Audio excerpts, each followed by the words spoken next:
The day my mother was buried, my brother didn't cry once. I noticed it the way you notice a crack in the ceiling. Not all at once, but slowly, over the course of the service. He stood at the front of the funeral home in Mississauga, with his hands folded and his jaw set, and every time someone came to offer condolences, he shook their hand and said, "Thank you for coming," like he was hosting a networking event. I told myself grief looks different on different people. I told myself I was being unfair. My mother had just died of a brain aneurysm at 61 years old on a Tuesday morning in February, and maybe I was looking for something to be angry about. I found plenty. My mother's name was Carol. She ran a small property management company out of Oakville for 23 years. Nothing flashy. She managed a portfolio of residential rental units, mostly duplexes and small apartment buildings she had acquired over 2 decades of careful saving and reinvestment. She was the kind of woman who kept paper files going back to 1998 and still called her accountant every January to make sure everything was in order. She wasn't wealthy in any way that made people uncomfortable, but she had built something real, and she had done it alone after my father left when I was 9 and my brother Marcus was 14. Marcus was a real estate lawyer. Had been for 12 years. He had a firm in downtown Toronto, a condo in Liberty Village, and what I can only describe as a talent for making you feel like you were always slightly behind on something. When my mother got her diagnosis, the aneurysm was found during a routine scan 8 months before it killed her. Marcus was the one who sat down with her and said, very calmly, that it would make sense for him to take over the administrative side of the business, just in case. So she didn't have to worry, so things would be handled. She gave him power of attorney. I was working as a dental hygienist in Hamilton at the time. I visited my mother every Sunday and I helped her with grocery runs and appointments and the small daily things that mattered. Marcus visited maybe once a month, sometimes less. But he had the paperwork, and in our family, paperwork meant authority. My mother died on a Tuesday. By Thursday, Marcus had already contacted the property management software company to update the account credentials. I only found out because one of the tenants, an older Sikh gentleman named Mr. Dhaliwal, who had rented a unit from my mother for 11 years, called me to ask if everything was okay because he had received a new e-transfer payment link and the name on the account was different. I called Marcus. He said he was streamlining operations and that I didn't need to worry about it. I started worrying about it. My mother's will was straightforward, or at least I thought it was. I had seen a copy she kept in her filing cabinet in the spare room, the one with the floral wallpaper she'd been meaning to redecorate for a decade. The will left the business and all associated assets to be split equally between Marcus and me, with the family home in Oakville going into a trust until it was sold and the proceeds divided. She had used a notary in Burlington named Patricia who had handled her affairs for years. What I didn't know until 3 weeks after the funeral was that there was a second will. Marcus informed me of this by email, not a phone call. An email, sent at 11:47 on a Wednesday night with an attachment and a 2-sentence message. As executor, I am required to inform you of the updated testamentary documents. Please review the attached at your earliest convenience. I opened the PDF at my kitchen table with a cup of tea going cold beside me, and I read it twice before I understood what I was looking at. The updated will, signed 8 weeks before my mother died, left the property management company entirely to Marcus. The house was split, but the business, the rentals, the accounts, the 23 years of her work, all of it was directed to him. My share had been reduced to the house in a $12,000 bequest for personal effects. I want to be precise about what I felt in that moment, because I think it matters. I didn't scream. I didn't call Marcus. I sat very still for a long time, and I thought about my mother's hands, how she typed with 2 fingers and always smelled like the lavender hand cream she kept on her desk. And then I got up, and I poured out the cold tea, and I made a fresh cup, and I started thinking clearly. Something was wrong. I knew my mother. She was meticulous about fairness. She had told me explicitly, sitting in her kitchen the October before she died, that she wanted things split equally. "I don't want you girls fighting over my things," she had said, which was funny because I didn't have a sister and had always assumed she was referring to some imagined version of the future. But the point was clear. She believed in equal. She had lived equal. The signature on the new will didn't look right to me either. I'm not a handwriting expert, but I had grown up watching my mother sign birthday cards and permission slips and Christmas checks, and there was something about the way the C curled at the start of her name that felt off. Too deliberate, like someone had practiced it. I didn't say any of this out loud. Not yet. I called Patricia, the notary in Burlington, and asked her about the original will. She was cautious at first, professional obligation.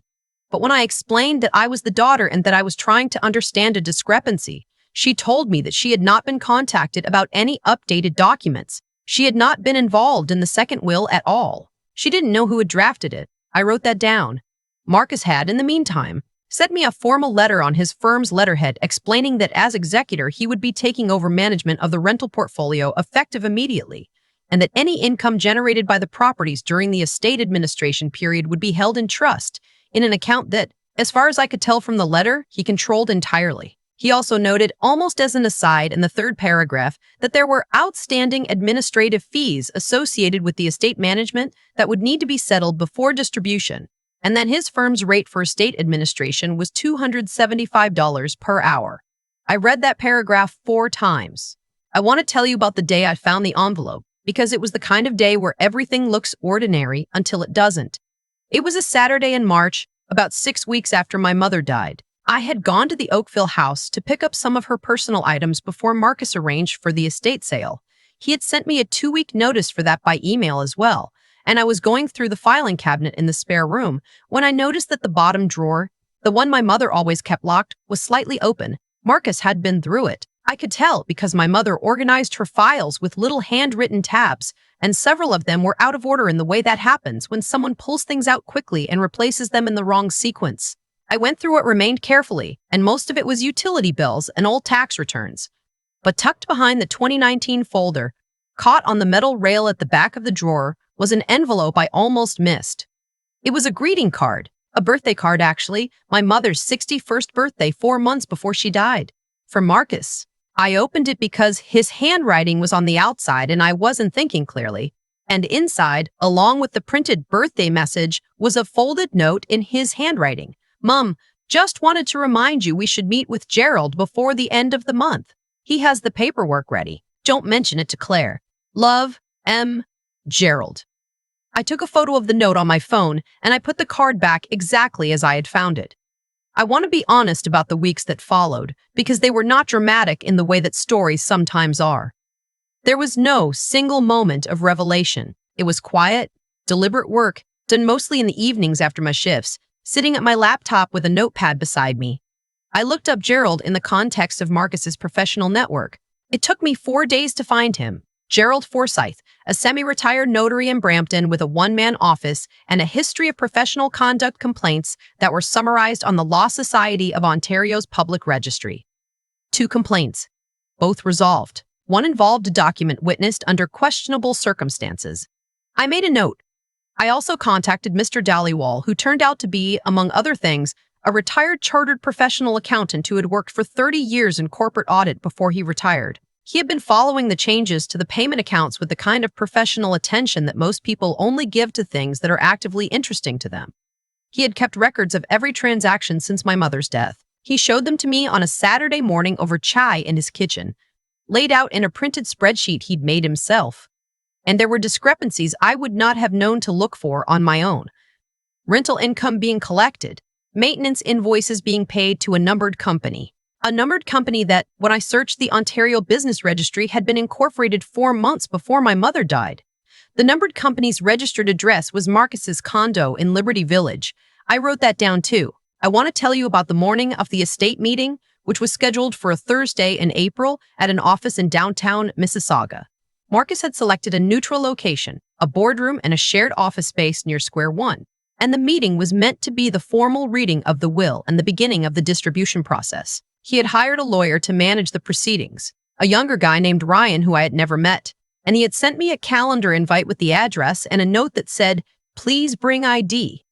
I took the GO train from Hamilton. It was raining, that particular kind of cold April rain that gets into your collar no matter what you're wearing. And I was standing outside the entrance to the office building about 15 minutes early when I noticed a woman sitting on the low concrete wall near the door. She was maybe 70, wearing a good wool coat that had seen better years, and she was trying to manage a large canvas tote bag and an umbrella that had turned inside out in the wind. I helped her with the umbrella. It was a reflex more than a decision. We stood together under the awning for a moment while she reorganized herself, and she thanked me and asked if I was going into the building. I said yes. She said she had an appointment with a notary on the fourth floor. We rode the elevator together. Her name was Dorothy. She had warm eyes and the kind of composed, unhurried manner that I've since come to associate with people who have spent a long time making careful decisions.